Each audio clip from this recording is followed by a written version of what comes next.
Everyone, welcome back to my channel. So due to some defect मैं कल पूरे दिन वीडियो नहीं बना पाई। I am sorry for that. लेकिन आज हम लोग चैप्टर नंबर 3 रिवाइज़ करने वाले हैं, prospectus and allotment of securities का। तो ये छोटी सी शीट में मैंने सारे सेक्शंस यहाँ लिखे हैं, जो भी इंपॉर्टेंट पॉइंट्स हैं इस चैप्टर से रिलेटेड वो सारा लिखा है इसमें। तो 5 मिनट में या फिर 10 मिनट में जल्दी से देख लेते हैं। तो सबसे पहला सेक्शन यहाँ पे है section number 23, issue of securities. देखिए, इस सेक्शन में ये बताया गया है कि आप किसी भी प्रॉस्पेक्टस को 3 तरीके से इशू कर सकते हैं। या तो आप पब्लिक ऑफर ला सकते हैं, या फिर प्राइवेट प्लेसमेंट, और ये बीच वाला है राइट इशू या फिर बोनस इशू। ऑलराइट। तो देखिए, पब्लिक ऑफर क्या होता है, ये जनरल होता है। मतलब आप प्रॉस्पेक्टस ले आएंगे, उसके बाद कोई इसमें रेस्ट्रिक्शन नहीं होता है कि इसको कौन ले सकता है कौन नहीं खरीद सकता है। ओके। लेकिन प्राइवेट प्लेसमेंट क्या होता है, ये एक रेस्ट्रिक्टेड कम्युनिटी के लिए होता है सिर्फ। ऑलराइट। ये पूरा जनरल नहीं होता। ये एक तरह से आप ये कह सकते हैं कि ये जनरल होता है और ये स्पेसिफिक होता है। Alright. Right issue bonus issue आपने पढ़ा होगा, ये आगे के चैप्टर्स में आएगा ज़्यादा अच्छे से। देन देखिए, अब ये वाला सेक्शन आपको याद करने की ज़रूरत नहीं है। सेक्शन नंबर 23 में क्या था, जहाँ भी इंपॉर्टेंट आएगा मैं उसको हाईलाइट कर दूँगी, जो आपको याद करना होगा। ऑलराइट। देन 24 है power of SEBI to regulate. ये आपको पता ही है कि सेबी रेगुलेट करता है ये सारी चीज़ें। देन 25 है डीम्ड प्रॉस्पेक्टस। आई होप कि आपको इसका मतलब पता होगा डीम्ड प्रॉस्पेक्टस का। एक्चुअली डीम्ड प्रॉस्पेक्टस का मतलब ये होता है, सपोज़ मेरे जो शेयर्स हैं वो बिक नहीं रहे हैं मार्केट में, तो मैं क्या करती हूँ कि मैंने एक बीच में किसी इंटरमीडिएटर को हायर कर लिया। ऑलराइट।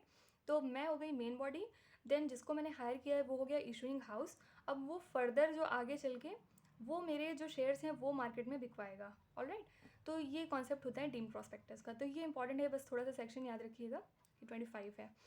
देन 26 है matters to be stated in prospectus. इसमें छोटी छोटी बातें दी गई हैं कि क्या क्या होना चाहिए। फॉर एग्जांपल, आपका जो प्रॉस्पेक्टस है उस पर डेट पड़ी होनी चाहिए कि कब आपने रजिस्ट्रार के साथ फ़ाइल किया है। इसके अलावा उसमें और भी चीज़ें होती हैं, जैसे उसमें एक चीज़ और होती है इशू कब हुआ है। ये सारी चीज़ें इसमें होनी चाहिए। तो इसमें काफ़ी सारी लिस्ट है। और एक चीज़ और इम्पॉर्टेंट है गाइस कि जो भी प्रॉस्पेक्टस है, अगर आपने वो रजिस्ट्रार के साथ फ़ाइल कर दिया है तो उसके बाद 90 दिन के अंदर अंदर आपको अपना प्रॉस्पेक्टस जारी करना है। अदरवाइज़ वो प्रॉस्पेक्टस फिर वैलिड नहीं रहेगा। ऐसा नहीं है कि आप प्रॉस्पेक्टस बना लिए, अभी हम आगे शेल्फ प्रॉस्पेक्टस भी देखेंगे। एक्चुअली ऐसा नहीं होता है कि आप प्रॉस्पेक्टस बना लिए हैं तो वो हमेशा के लिए हो जाएगा, लेकिन सिर्फ एक ये शेल्फ प्रॉस्पेक्टस है जो कि 1 साल तक वैलिड होता है। इसके बारे में भी बाद में बात करेंगे। देखिए, इसके साथ ही इसकी पेनल्टी भी है 50,000 टू 3 लाख। यानी अगर किसी कंपनी ने ये चीज़ें नहीं फॉलो की, जो भी मैटर्स इसमें दिए गए हैं वो आपने प्रोस्पेक्टस में आपने नहीं दिखाया, तो फिर उनके ऊपर पेनल्टी लगेगी 50,000 टू 3 लैक्स। ओके। और अगर कोई इंसान है जिसकी वजह से ये डिफेक्ट आया है तो उसके ऊपर भी सेम पेनल्टी लगेगी। मतलब ये दोनों के लिए सेम रहेगा। अब देखिए, यहाँ पे एक चीज़ नोटिस करिए कि मैंने यहाँ 3 ईयर लिख के काटा है ना। ये क्रॉस दिख रहा है आपको, ये क्रॉस है। एक्चुअली क्रॉस इस वजह से है क्योंकि पहले ये 3 साल की इसमें जेल भी जानी होती थी। लेकिन अभी क्या है, अभी रिसेंट अमेंडमेंट आया है जस्ट 3-4 महीने पहले, उसमें ये चीज़ हटा दी गई है। देखिए, अभी रिसेंटली सेबी एक अमेंडमेंट लेके आया था। उसमें एक्चुअली इन्होंने क्या किया कि जो भी फ़ाइन है वो तो है, लेकिन जो यहाँ पे प्रिजन रहता है ना, इम्प्रिजनमेंट जो रहता है, उसको ज़्यादातर सेक्शन में डिलीट कर दिया है। तो यहाँ पे भी ये 3 ईयर पहले था लेकिन अब नहीं है, तो ये चीज़ याद रखिएगा। राइट। देन 27 है variation in terms of contract. Suppose आपने कोई कॉन्ट्रैक्ट साइन किया है, लेकिन आपको बाद में लगता है कि उसमें कुछ हमको चेंज करना है, कोई वेरिएशन लाना है, तो उसके लिए आपको हमेशा स्पेशल रेजोल्यूशन पास करना पड़ेगा। ये आप याद रखिएगा। देखिए, 2-3 तरह के रेजोल्यूशन होते हैं। एक होता है ऑर्डिनरी रेजोल्यूशन। तो ये क्वेश्चन हो सकता है पूछ लें कि वेरिएशन जब हम करते हैं तो कौन सा सेक्शन, कौन सी रेजोल्यूशन से करते हैं, special resolution. All right. Then अभी तक देखिए, आपको सिर्फ यही 25 वाला ही याद रखना है। All right. देन 28 है offer of sale of shares. यानी कि सपोज़ मेरे पास किसी कंपनी के शेयर्स हैं और उसको मुझे मार्केट में आगे, मैं चाहती हूँ कि अब मुझे पैसा मिल रहा है, मुझे कुछ काम है और मुझे वो शेयर नहीं रखना है, तो क्या मैं आगे फॉरवर्ड कर सकती हूँ किसी को। तो ये चीज़ होता है बोर्ड ऑफ डायरेक्टर्स की परमिशन से। आपको ये चीज़ वहाँ जाके पूछनी पड़ेगी। ओके। देन सिक्योरिटीज़ इन डीमैट फॉर्म। देखिए, डीमैट का मतलब क्या होता है। डीमैट का एक्चुअली मतलब होता है कि कोई भी चीज़ आप, एक तरह से आप ई फॉर्म समझ लीजिए, ई फॉर्म। ओके। मतलब आपके पास जो पहले क्या होता था, हर चीज़ फिजिकली होती थी, फाइल पेपर सब कुछ, लेकिन अब क्या होगा, ये सब कुछ ऑनलाइन ट्रांसफ़र हो चुका है, ऑनलाइन होता है ये सारा कुछ। और अगर एक्ट पूछें इसका तो depositories act 1996। Okay. Then section number 30 है एडवर्टीजमेंट ऑफ प्रॉस्पेक्टस, इसमें एडवर्टाइज करते हैं प्रॉस्पेक्टस को, nothing important. Then 31, 32 and 33 most important, बहुत ज़्यादा इंपॉर्टेंट हैं ये तीनों के तीनों सेक्शंस, इनको याद रखिएगा गाइज. जैसे यहाँ पे 31 है शेल्फ प्रॉस्पेक्टस. अभी मैंने आपको यहाँ ऊपर क्या बताया था कि कोई भी प्रॉस्पेक्टस है अगर आप उसको 90 दिन के अंदर इशू नहीं कर रहे हैं तो वो एक्सपायर हो जाएगा, ख़राब हो जाएगा. लेकिन सपोज़ मेरी कंपनी है और मैं साल में एटलीस्ट 10 बार प्रॉस्पेक्टस ला रही हूँ, ठीक है.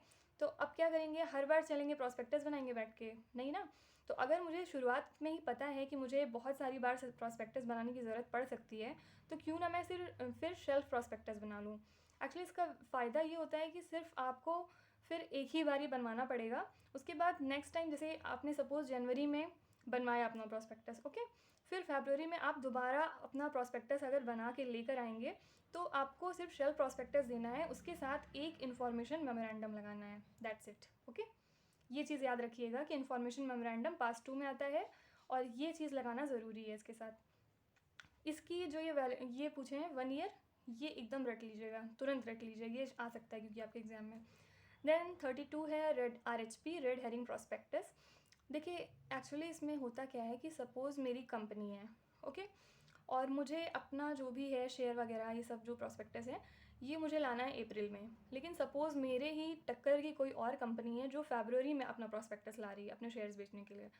तो अब मैं कैसे बताऊंगी सबको कि मुझे भी अप्रैल में लाना है. तो मैं क्या करूँगी, मैं 3 दिन पहले RHP रिलीज़ कर दूँगी. और ये याद रखिएगा कि यहाँ पे मैं लिखना भूल गई, सिर्फ 3 डेज़ प्रायर होता है ये, ठीक है. 3 दिन पहले इसको हम रिलीज़ करते हैं. आई एम सॉरी, मेरा वो शायद जनवरी फरवरी एंड अप्रैल वाला एग्जाम्पल गलत हो गया कि एक्चुअली सिर्फ 3 ही दिन के गैप में निकालते हैं. तो सपोज़ जैसे एक हफ़्ते का गैप ले लेते हैं कि एक हफ़्ते पहले अगर कोई कंपनी दे रही है अपना प्रॉस्पेक्टस, उसके बाद मुझे पता है कि मुझे निकालना है, मुझे भी एक हफ़्ते बाद निकालना है अपना प्रॉस्पेक्टस, तो मैं 3 दिन पहले अपना RHP निकाल सकती हूँ. ऑलराइट, इसमें क्या होता है, इसमें सिर्फ क्वांटम मतलब कितनी अमाउंट है शेयर्स का और प्राइस, ये दोनों चीज़ें नहीं पता होती हैं. बाकी सब कुछ बता दिया जाता है कि हम अपना लेकर आएंगे शेयर्स बेचने के लिए, प्रॉस्पेक्टस रिलीज़ कर रहे हैं, ये सारी चीज़ें इसमें पता होती हैं.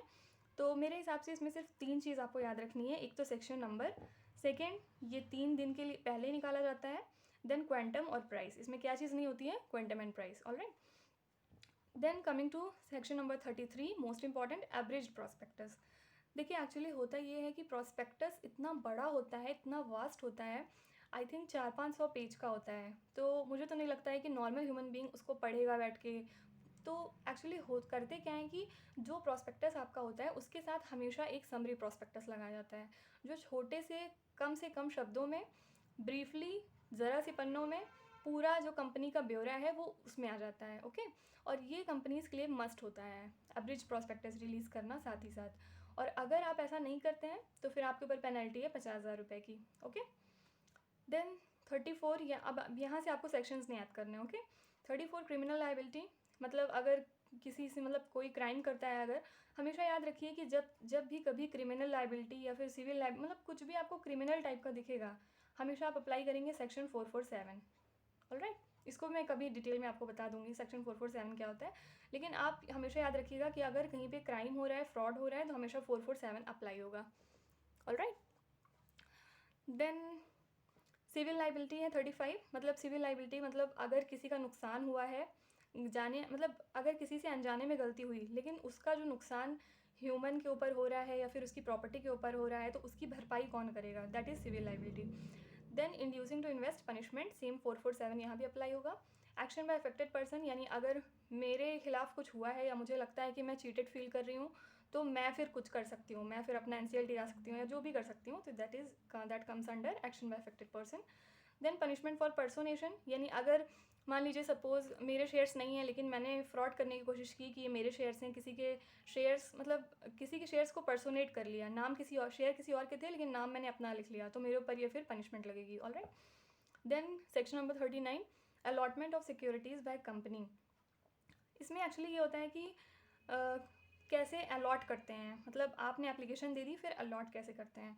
तो एक चीज़ इंपॉर्टेंट ये है कि एप्लीकेशन मनी जो आपकी होती है वो 5% ऑफ वैल्यू ऑफ शेयर्स होता है. ओके, ये 5%, प्लीज़ रिमेंबर, मैंने आपको बताया कि कंपनीज लॉ में कुछ नहीं है, सिर्फ और सिर्फ आपको फैक्ट्स जो भी हैं इसको रटने हैं, बहुत कायदे से रटने हैं. ऑलराइट, तो ये याद रखिएगा कि 5% ऑफ वैल्यू ऑफ शेयर्स होता है एप्लीकेशन मनी। मिनिमम इतना रख सकते हैं, मैक्सिमम पता नहीं कितना रख सकते हैं, आपको बस मिनिमम याद रखना। ओके। और इसकी पेनल्टी ये है कि अगर आपने, पहली बात तो इसको 30 दिन के अंदर अलॉट करना होता है, और अगर आपने नहीं किया ऐसा तो 1000 to 1 लाख की पेनल्टी लग सकती है, which ever is lower.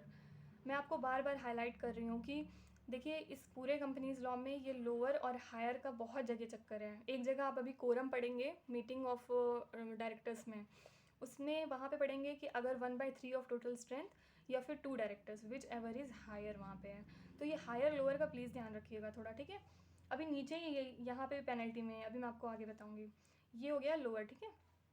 Then section number 40, securities to be dealt in stock exchange. मतलब अगर आप अपने, ये चीज़ एक होती है कि अगर आप अपना शेयर ला रहे हैं तो आपको पहले स्टॉक एक्सचेंज में रजिस्टर करना पड़ेगा। और एक बहुत इंपॉर्टेंट बात ये है कि अगर आपने मल्टीपल स्टॉक एक्सचेंज में रजिस्टर किया है तो आपको परमिशन भी मल्टीपल स्टॉक एक्सचेंज से लेनी पड़ेगी। अगर आपने सपोज़ 5 स्टॉक एक्सचेंज में अपना रजिस्टर कर दिया है लेकिन परमिशन सिर्फ 3 दे रहे हैं तो ये फिर इनवैलिड हो जाएगा। पूरे पाँचों की परमिशन ज़रूरी है। ऑलराइट। देन देखिए इसमें भी पेनल्टी देखिए 5 लाख टू 50 लाख, 50,000 टू 3 लाख। ये देखिए मैंने 2 इसलिए लिखा है क्योंकि ये जो बड़ा वाला है 5 लाख से 50 लाख ये कंपनी के ऊपर होता है, और 50,000 टू 3 लाख ये इंडिविजुअल के ऊपर होता है। कोई ऑफिसर या डायरेक्टर अगर फ्रॉड करते पाए गए तो 50,000 टू 3 लाख पड़ेगा। और देखिए इसमें भी यहाँ मैंने 1 ईयर लिखा था लेकिन मैंने क्रॉस किया है। आई होप यू अंडरस्टैंड कि ये अभी जो रिसेंट अमेंडमेंट आया था उससे ये हट गया है। ऑलराइट। कमिंग टू सेक्शन 41, ये याद रखिएगा please, GDR global depository receipt. इसके लिए भी देखिए आपको SR पास करना पड़ेगा। देखिए GDR एक्चुअली होता क्या है कि सपोज़ फॉरेन इन्वेस्टर्स हैं कोई, वो आपकी कंपनी में इन्वेस्ट करना चाहते हैं। ओके, तो यहाँ पे GDR का कॉन्सेप्ट आ जाता है। अगर आपको ये थोड़ा सा डिटेल में जानना है तो लेट मी नो, क्योंकि इसमें अगर मैं पढ़ाऊँगी तो ये काफ़ी थोड़ा डेप्थ में चला जाएगा। तो अभी के लिए बस आप ये याद रखिए कि इसके लिए SR की ज़रूरत होती है, और ये सेक्शन नंबर है 41। Then section number 42, most important private placement. Most important private placement. Private placement अभी मैंने आपको क्या बताया कि जब आप किसी एक स्पेसिफिक छोटी सी कैटेगरी को जब आप बुलाते हैं अपने शेयर्स खरीदने के लिए तो वहाँ पे यूज़ होता है प्राइवेट प्लेसमेंट। वहाँ पे आप पब्लिक ऑफर नहीं ला सकते हैं। ऑलराइट। देखिए ये दोनों एकदम अपोजिट हैं। आप इसकी जगह पब्लिक ऑफर को नहीं ला सकते हैं, पब्लिक ऑफर की जगह PP को नहीं ला सकते हैं। ऑलराइट। और इसके लिए देखिए SR की ज़रूरत होती है आपको। SR अभी ऊपर बताया था, स्पेशल रेजोल्यूशन होता है ये। देन इसमें क्या कहते हैं कि आप 60 दिन के अंदर अंदर अलॉट करिए। अगर आप प्राइवेट प्लेसमेंट ला रहे हैं तो जिन्होंने अप्लाई किया है उनको 60 दिन के अंदर आप अपने शेयर्स अलॉट करिए, और अगर आप नहीं करते हैं तो 15 दिन के अंदर अंदर उनके पैसे वापस करिए। और अगर आप ये भी नहीं करते हैं तो आपके ऊपर 12% की पेनल्टी पड़ेगी। 12% ऑफ वॉट? 12% ऑफ जितना उन्होंने पैसा जमा किया है। ऑलराइट। तो ये हो गई PP की बात। और एक इम्पॉर्टेंट बात ये कि अगर आप पब्लिक ऑफर ही नहीं ला रहे हैं तो आप ऐड भी नहीं कर सकते हैं, है ना। No advertisement allowed. और मैक्सिमम आप 200 पर्सन्स को एक फाइनेंशियल ईयर में दे सकते हैं प्राइवेट प्लेसमेंट। ये बहुत ज़्यादा इंपॉर्टेंट है कि except QIB qualified institutional buyers and ESOP employ stock option plan. Alright. और इसमें देखिए पेनल्टी क्या है। अगर आपने प्राइवेट प्लेसमेंट की इन सारी कंडीशंस में कुछ भी फ्रॉड किया या आप कोई भी बात नहीं मान रहे हैं उनकी, तो फिर आपके ऊपर पेनल्टी है जितना आपने फ्रॉड किया है उतना, otherwise 2 crore, whichever is higher. देखा अगेन, यहाँ पे लोअर था, यहाँ पे हायर है। तो ये चीज़ बहुत इंपॉर्टेंट है, प्लीज़ याद रखिएगा। Alright. 2 crore whichever is higher, यानी आपने जितना फ्रॉड किया है या फिर 2 करोड़ रुपए जो हायर होगा उतना आपके ऊपर पेनल्टी लग जाएगी। तो मेरे हिसाब से ये आपका शॉर्ट रिवीजन हो गया। मेरे ख्याल से इसमें और कुछ तो इम्पॉर्टेंट नहीं है। अगर मुझे कुछ और याद आता है तो मैं आपको कमेंट सेक्शन में बता दूंगी वैसे। और मेरे हिसाब से देखिए इसमें 1 2 3 4 5 6, बस ये 6 सेक्शन आपको याद रखने हैं, दैट्स इट। और कुछ बाकी याद रखने की ज़रूरत नहीं है। तो इसी तरह से अब हम लोग इसके थोड़े क्वेश्चंस, एक बार मेरा लैपटॉप ठीक हो जाए फिर हम लोग इसके क्वेश्चंस भी प्रैक्टिस कर लेंगे। एंड देन इसके बाद हम लोग सेकेंड टॉपिक जो स्टार्ट करेंगे वो है NCLT। ऑलराइट। आज रात या फिर कल तक हम लोग NCLT का पूरा रिवीजन इसी तरह से कर लेंगे। Do let me know if you have any suggestion for me, and thank you so much for watching till the end. Please like share and subscribe to my channel. Bye bye.